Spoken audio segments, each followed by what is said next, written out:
শুনছেন নীরব ভালোবাসার আগুন, পর্ব ২৭। লেখিকা সামিয়া ইসলাম, আর কণ্ঠে আমি ছোঁয়া। ১০ই এপ্রিল ২০২০।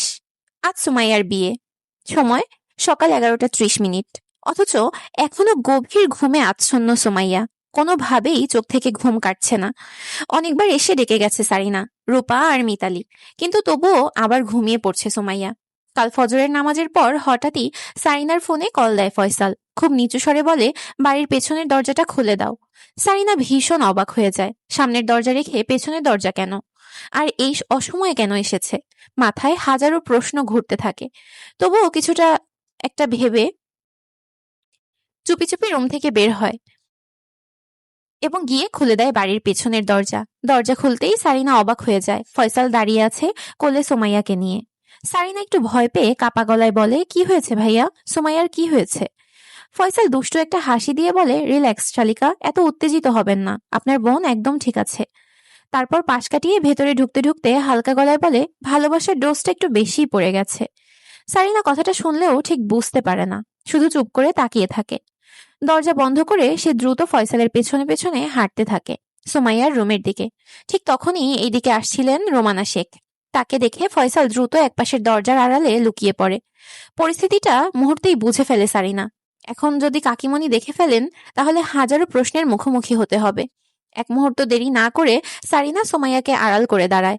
হাতে একটা পানির গ্লাস নিয়ে অভিনয় করে পানি খেতে থাকে। রোমানা শেখ কাছে এসে অবাক হয়ে বলেন, কিরে, এত ভোরে এখানে কি করছিস? সূর্য আজ কোন দিক দিয়ে উঠলো? তুই এত সকালে উঠেছিস? আমি তো বিশ্বাসই করতে পারছি না। ঠিক তখনই দরজার আড়াল থেকে হালকা আ আ শব্দ ভেসে আসে। রোমানা শেখ চমকে উঠে বলেন, কিরে, কি শব্দ হলো? পরিস্থিতি সামাল দিতে সারিনা ইচ্ছা করে আবার আ আ বলে ওঠে। তারপর কাতর গলায় বলে, কাকিমণি, আমার খুব ক্ষুধা লাগছে, তাই রুম থেকে বের হয়েছি। পেটে একদম ইঁদুর দৌড়াচ্ছে। প্লিজ ছোট আম্মু, তাড়াতাড়ি কিছু বানিয়ে দাও। তার অভিনয় দেখে আর কাতর গলা শুনে রোমানা শেখ আর কিছু সন্দেহ করেন না। তিনি বলেন, তুই ড্রয়িং রুমে গিয়ে বস, আমি এক্ষুনি কিছু বানিয়ে আনছি। এই কথা বলে তিনি কিচেনের দিকে চলে যান। রোমানা শেখ চলে যেতেই সারিনা দ্রুত সরে দাঁড়ায়। সুযোগ বুঝে ফয়সাল সুমাইয়াকে কোলে নিয়েই দ্রুত তার রুমে নিয়ে যায়। কিচেনে এসে সারিনা বলে, আচ্ছা কাকিমণি, তুমি বানাও, আমি একটু রুম থেকে আসছি। এই কথা বলে সে ধীরে ধীরে সেখান থেকে সরে গেল। মুখে শান্ত ভাব রাখলেও ভেতরে ভেতরে একটু রাগ জমে উঠেছে তার। পা চালাতে চালাতে সোজা সুমাইয়ার রুমের দিকে যেতে লাগলো। মনে মনে ভাবতে লাগলো, আজকে তাদের দু চারটা কথা শুনিয়েই ছাড়বো। কি শুরু করে দিয়েছে এরা? চোখে মুখে হালকা রাগ আর কৌতূহল নিয়ে দ্রুত এগিয়ে গেল সে সুমাইয়ার রুমের দরজার দিকে। অন্যদিকে ফয়সাল সুমাইয়াকে কোলে করে এনে খাটের উপর বসিয়ে দিল। বসানোর পর আবার চুমু খেতে যাবে, ঠিক তখনই সুমাইয়া ধাক্কা দিয়ে সরিয়ে দিল ফয়সালকে। কপালে ভাঁজ ফেলে বলল, আপনার কি লজ্জা টজ্জা নেই? সারা রাতেও কি আপনার মন ভরেনি? আর একটু আগে যা করলেন, আম্মু যদি দেখতো তাহলে কি হতো একবার ভেবেছেন? ফয়সাল মৃদু হেসে নরম গলায় বলল, কি করব জান বলো? তুমি এত কিউট, এত সুইট, এত সফট, আর তোমার গায়ের স্মেল আমাকে জাস্ট মাতাল করে দেয়। তোমার কাছাকাছি এলেই নিজেকে কন্ট্রোল করতে পারি না। সুমাইয়া এবার একটু রাগী মুখে বলল, অসভ্য নির্লজ্জ লোক কোথাকার। ফয়সাল দুষ্টু হাসি দিয়ে আর একটু কাছে এসে বসলো। কানের কাছে মুখ নিয়ে ফিসফিস করে বলল, চলো যান, সকাল হওয়ার আগে আরেক রাউন্ড হয়ে যাক। এবার সুমাইয়ার ধৈর্যের সীমা একদম শেষ হয়ে গেল। পাশে থাকা বালিশটা তুলে নিয়ে ফয়সালকে ঠুসঠাস মারতে লাগলো। তাড়াতাড়ি এখান থেকে বের হন, আম্মু আব্বু ভাইয়া কেউ দেখে ফেললে ভীষণ সমস্যা হবে। যান প্লিজ, চলে যান। সুমাইয়ার রাগি রাগি কথা আর বালিশের আঘাত দেখে ফয়সাল হেসেই চলেছে। সুমাইয়ার এমন রাগে ভরা মিষ্টি রিয়াকশন যেন তাকে আরো বেশি আনন্দ দিচ্ছে। হাসতে হাসতেই হঠাৎ করে ঝুঁকে এসে টুপ করে একটা চুমু খেলো সুমাইয়ার গালে। সুমাইয়া মুহূর্তেই থমকে গেল। তারপর আরো বেশি লজ্জায় আর রাগে গাল লাল হয়ে উঠল। আপনি না একদম অসভ্য। তখনই দরজা খুলে রুমে প্রবেশ করলো সারিনা। ভেতরে ঢুকেই সে যা দেখলো তাতে চোখ বড় বড় হয়ে গেল। ফয়সাল সুমাইয়াকে চুমু খাচ্ছে। ওই অবস্থায় দেখে সারিনা বড় বড় করে পড়তে লাগলো, আস্তাক ফিরুল্লাহ, আস্তাক ফিরুল্লাহ, এগুলা কি দেখতেছি আমি। বলতে বলতে তাড়াতাড়ি 2 হাত দিয়ে চোখ ঢেকে ফেললো সে। চোখ ঢেকেই ফয়সালকে উদ্দেশ্য করে বলল, আমি কিন্তু কিচ্ছু দেখিনি দুলা ভাই, সত্যি বলছি আমি কিছুই দেখিনি। আপনি সুমাইয়াকে কি করতেছেন আমি কিছুই দেখিনি। সারিনার এই কাণ্ড দেখে ফয়সাল হেসে দিল। আহ শালিকা, এত ঢং করতে হবে না, হেসে বলল ফয়সাল। এইদিকে আসো, তোমার বোনকে গোসল করিয়ে দাও। ভাবছিলাম আমিই করিয়ে দেবো, কিন্তু তোমার বোন রাজি হচ্ছে না। কি আর করার, আজকাল কারো উপকার করতে নেই। ফয়সালের কথা শুনে সুমাইয়া লজ্জায় মুখ নিচু করে ফেললো। সকাল হয়ে যাচ্ছে, আমি চলে যাচ্ছি, আবার আসবো। বলতে বলতে সুমাইয়ার দিকে তাকালো ফয়সাল। তারপর দুষ্টু হেসে যোগ করলো, নেক্সট টাইম থেকে না হয় আমিই করিয়ে দিব গোসল। কথাটা বলেই মুচকি হাসলো সে। অন্যদিকে সুমাইয়া লজ্জায় একেবারে রাঙা হয়ে গেছে। রাগী চোখে তাকাতেই ফয়সাল আবার বলে উঠলো, বউ এভাবে তাকাবে না, আমার হার্টবিট অনেক ফাস্ট হয়ে যায়, সাথে অন্য কিছু কিন্তু ফাস্ট হয়ে যায়। এবার আর নিজেকে সামলাতে পারলো না সুমাইয়া, খাটের ওপর থেকে 3-4টা বালিশ একের পর এক ছুঁড়ে মারতে লাগলো ফয়সালের দিকে। এক্ষুনি চলে যান এখান থেকে, নির্লজ্জ বেহায়া লোক কোথাকার। ফয়সাল হেসেই চলেছে। দরজার দিকে এগোতে এগোতে বলল, যাচ্ছি বউ, যাচ্ছি, চলে যাচ্ছি, কিন্তু কয়েক ঘন্টা পর এসে নিয়ে যাব আমার বাড়িতে তোমাকে, আমার ঘরে, আমার রুমে। আরো কিছু বলতে যাবে ঠিক তখনই আরেকটা বালিশ ছুঁড়ে মারলো সুমাইয়া। ফয়সাল সেটা সহজেই ক্যাচ করে নিল। দুষ্টু একটা হাসি দিয়ে তাকালো একবার, তারপর ঘুরে দাঁড়ালো। এরপর চুপি চুপি বাড়ির পেছনে দরজা দিয়ে বেরিয়ে গেল সে। চারদিকে তখনও পুরো সকাল হয়নি। ভোরের নরম আলো ধীরে ধীরে ছড়িয়ে পড়ছে, আর চারপাশে পাখিদের কিচিরমিচির ডাক শোনা যাচ্ছে। এরপর সারিনা এসে সুমাইয়াকে বলল, চল তোকে গোসল করিয়ে দেই। সুমাইয়ার সাথে সাথে রাগী গলায় বলে উঠলো, একটা থাপ্পড় দিব, যা গিয়ে ঘুমা, আমি নিজেই করতে পারবো। কিন্তু সারিনা নাছোড় বান্দা, জিদ ধরে বসে রইল, না দুলাভাই আমাকে দায়িত্ব দিয়ে গেছে, আর আমি সেই দায়িত্ব অবশ্যই পালন করব। সুমাইয়া বিরক্ত হয়ে বলল, তোর দুলাভাইয়ের দায়িত্বের গুষ্টি কিলাই, যা তুই গিয়ে ঘুমা। আমিও ঘুমাবো। তবুও সারিনা নড়ল না, যেন পণ করে বসে আছে। শেষ পর্যন্ত আর উপায় না দেখে সুমাইয়া রাজি হলো। ধীরে ধীরে উঠে ওয়াশরুমে গিয়ে দাঁড়ালো। ঠিক তখনই বাইরে থেকে রোমানা শেখের ডাক ভেসে এলো। সুমাইয়া একটু ঘাবড়ে গেল। সারিনা দ্রুত পায়ে রুম থেকে বের হয়ে বলল, এই তো কাকিমণি, আমি এখানে। রোমানা শেখ সারিনার হাতে একটা পাস্তার বাটি ধরিয়ে দিলেন। বললেন, তাড়াতাড়ি খেয়ে নে, ঠান্ডা হয়ে যাবে। এই বলে তিনি তাড়াহুড়ো করে চলে গেলেন, যেন কিছু একটা ভুলে গেছেন। সারিনা দ্রুত রুমে ঢুকে দরজাটা লক করে দিল। এরপর সে সুমাইয়াকে গোসল করতে সাহায্য করতে লাগলো। গোসল করাতে গিয়ে হঠাৎই তার চোখে পড়লো গালে, ঘাড়ে, পিঠে ছড়িয়ে থাকা অনেকগুলো অবাঞ্ছিত দাগ। এক মুহূর্তের জন্য থমকে গেল সে। প্রথমে গলায় একটা লাল দাগ দেখে সারিনা একটু উত্তেজিত হয়েই বলে ফেললো, কিরে, তোর কবে থেকে অ্যালার্জির সমস্যা শুরু হলো? আমাকে বললি না কেন? কিন্তু সুমাইয়ার দিকে তাকাতেই সে থেমে গেল। সুমাইয়া লজ্জায় মাথা নিচু করে আছে। সারিনা তখনই বুঝে ফেললো বিষয়টা, আর কিছু না বলে চুপ করে গেল। উল্টো সে নিজেই একটু লজ্জা পেয়ে গেল, কেন এমন প্রশ্ন করতে গেল ভেবে। হঠাৎ করে সারিনা গম্ভীর সাহেবের কথা মনে পড়ে গেল। অকারণে গালটা হালকা রক্তিম হয়ে উঠল। আর বেশি কিছু ভাবতে না পেরে দ্রুত নিজের মন সামলে নিয়ে সুমাইয়ার রুম থেকে বেরিয়ে এলো সারিনা।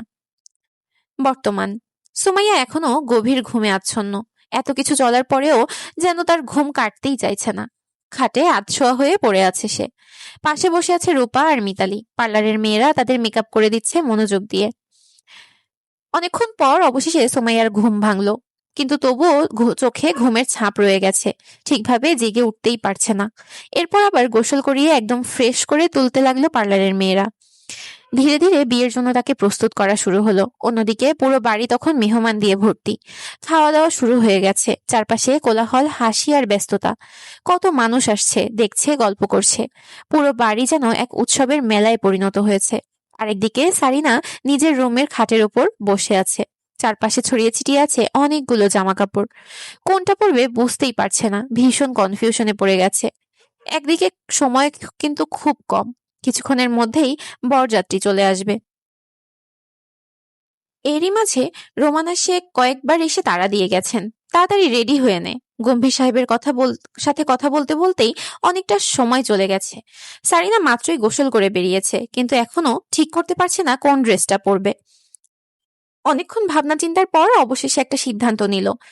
সে ওই লেহেঙ্গাটাই পরবে যেটা সামিয়ান কিনে দিয়েছিল। প্রথম তার ইচ্ছে ছিল শাড়ি পরার, কিন্তু পরে ভাবলো এত ঝামেলার মধ্যে শাড়ি সামলাতে পারবে না, তাই শেষ পর্যন্ত সেই চিন্তাটা বাদ দিল। এরপর একজন মেকআপ আর্টিস্ট এসে ধীরে ধীরে সারিনাকে সাজিয়ে দিল। অন্যদিকে বরযাত্রীরা একে একে এসে পৌঁছে গেছে। দেখতে দেখতে সময় গড়িয়ে গেল। অবশেষে সুমাইয়াকে স্টেজে এনে বসানো হলো ফয়সালের পাশে। লাল টুকটুকে বউ সেজে আজ তাকে যেন অন্য জগতের কেউ মনে হচ্ছে। অদ্ভুত এক মায়াবী সৌন্দর্যে ভরে উঠেছে তার মুখটা।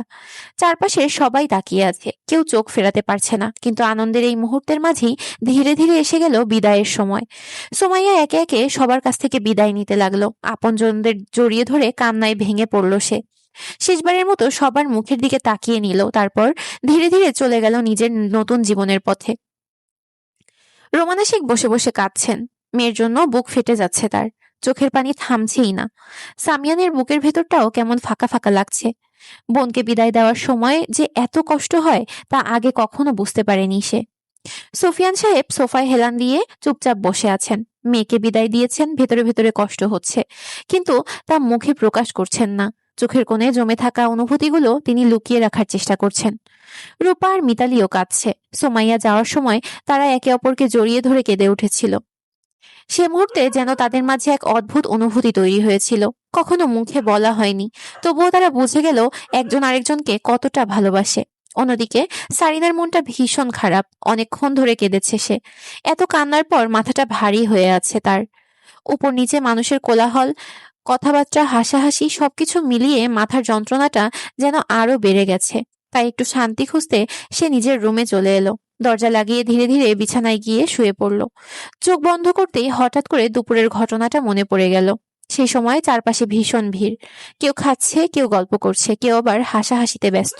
সেই কোলাহলের মাঝেই একপাশে চুপচাপ দাঁড়িয়েছিল সারিনা। হঠাৎই কেউ তার হাত শক্ত করে টেনে নিয়ে গেল প্যান্ডেলের এক কোনায়। অপ্রত্যাশিত এই টানে মুহূর্তেই ঘাবড়ে গেল সারিনা। পেছনে ফিরে তাকাতেই দেখলো হাসি মুখে দাঁড়িয়ে আছে একজন। সে আর কেউ নয়, ফয়সালের বড় ভাই রেদোয়ান। সারিনা আগে থেকেই খেয়াল করেছিল আসার পর থেকে লোকটা অদ্ভুতভাবে তার দিকে তাকিয়ে থাকে। মাঝে মধ্যে সুযোগ পেলেই তার হাত ধরার চেষ্টা করে, মানুষের ভিড়ের মধ্যে ইচ্ছে করে ছুঁয়ে দিতে চায়, কিন্তু প্রতিবারই সারিনা এড়িয়ে গেছে। সব বুঝেও না বোঝার ভান করেছে, কারণ এই মুহূর্তে সে কোনো ধরনের ঝামেলায় জড়াতে চায় না। বিষয়গুলো যদি সামিয়ানের কানে যায় তাহলে এখানে বড় ধরনের একটা কাণ্ড বেঁধে যাবে। এটা খুব ভালো করেই জানে সারিনা, তাই সবকিছু চুপচাপ সহ্য করে যাচ্ছিল সে। কিন্তু আজ আর পারল না। হঠাৎ করে হাত ধরে টান দিতেই ধৈর্যের বাঁধ ভেঙে গেল। ঠাস করে একটা চর বসিয়ে দিল রেদোয়ানের গালে। চোখে আগুন নিয়ে কড়া গলায় বলে উঠল, আপনার সাহস কিভাবে হয় আমাকে টাচ করার? মুহূর্তেই পরিবেশটা থমকে গেল। রেদোয়ান কিছুটা হতভম্ব হয়ে গেলেও নিজেকে সামলে নিয়ে বলল, আমি তোমার সাথে কথা বলতে চাই। কিন্তু সারিনা একদমই সুযোগ দিল না। ঠান্ডা অথচ কঠিন গলায় বলে উঠল, আপনি আমাদের বাড়ির গেস্ট, গেস্টের মতো থাকুন। আপনার সাথে আমার কোনো কথা নেই। আর বেশি বাড়াবাড়ি করলে আমি কিন্তু সিন ক্রিয়েট করতে বাধ্য হব। তার চোখের দৃষ্টি এতটাই দৃঢ় ছিল যে এক মুহূর্তের জন্য চুপ হয়ে গেল রেদোয়ান, কিন্তু পরক্ষণেই গলায় হুমকির সুর এনে বলল, আমার গায়ে হাত তুলে ঠিক করনি তুমি, এর জন্য তোমাকে পস্তাতে হবে। সারিনা তাচ্ছিল্যের হাসি হেসে এক পা সামনে এগিয়ে এলো। আপনি কি আমাকে থ্রেট দিচ্ছেন? তাহলে ভুল করছেন। আমার বালেও আপনার থ্রেটের ধার ধারে না। কথাটা বলেই ঘুরে দাঁড়ালো সারিনা। রেদোয়ান ঠোঁটে অদ্ভুত একটা হাসি এনে বলল, বেবি, এত উত্তেজিত হবে না, রিল্যাক্স, শান্ত হও। কথাটা শুনেই যেন আগুনে ঘি পড়ল। সারিনার রাগ এক লাফে কয়েক গুণ বেড়ে গেল। কঠিন গলায় দাঁত চেপে বলল, খবরদার আমাকে এই ধরনের বাজে নামে ডাকবেন না। রেদওয়ান হালকা হেসে উঠল। সেই হাসিটা সারিনার কাছে অস্বস্তিকর, ভয়ঙ্কর লাগলো। এরপর ধীরে ধীরে এগিয়ে এসে খুব কাছে দাঁড়ালো সে। সারিনার পেছনে ঝুঁকে নিচু গলায় ফিসফিস করে বলল, রেডি থেকো, খুব শিগগিরই তোমাকে আমার করে নিয়ে যাব, আমার কাছেই রাখবো, আমার মতো করে। কথাগুলো কানে যেতেই মুহূর্তে রাগ ফেটে পড়ল সারিনার। চোখ দুটো টকটকে লাল হয়ে উঠল, যেন দৃষ্টি দিয়েই সব পুড়িয়ে ফেলবে। রেদওয়ান তখনও হাসছে। পেছনে সরে যেতে যেতে বলল, কুল বেবি, কুল, এত হাইপার হওয়ার দরকার নেই। সামনে তো আরো অনেক সময় আছে হাইপার হওয়ার জন্য। একটু থেমে আবার বলল, মেয়েদের এত উত্তেজিত হতে নেই, সবসময় কুল থাকতে হয়। এই বলে আরেকটা হাসি দিয়ে চলে গেল সে। সারিনার পুরো শরীর ঘিন ঘিন করে উঠল, যেন নিজের চামড়াটাকেই সহ্য করতে পারছে না। ভেতরে ভেতরে রাগ, ঘৃণা আর অস্বস্তি মিশে এক অদ্ভুত অনুভূতি তৈরি হলো। এই সবকিছু মনে করতে করতে কখন যেন ধীরে ধীরে চোখ বন্ধ হয়ে এলো, সে নিজেও বুঝতে পারল না। আর একসময় ক্লান্ত শরীর নিয়ে ঘুমের দেশে হারিয়ে গেল সারিনা। রাত 11টা। সুমাইয়াকে নিয়ে আসা হলো ফয়সালের সেই ডুপ্লেক্স বাড়িতে। আগে থেকেই অপেক্ষা করে আছেন নাফিসা মল্লিক, ছেলের বউকে বরণ করার জন্য। যেন অধীর আগ্রহে বসেছিলেন তিনি। ঘরে ঢুকতেই সুমাইয়াকে নিয়ে ড্রয়িং রুমে সোফায় বসানো হলো। সোফায় বসেই চারপাশে খুঁটিয়ে খুঁটিয়ে দেখতে লাগলো সে। বাড়িটা সত্যি চোখ ধাঁধানো। দুতলা বিশাল ডুপ্লেক্স, সাদা আর হালকা গোল্ডেন রঙের কম্বিনেশনে সাজানো।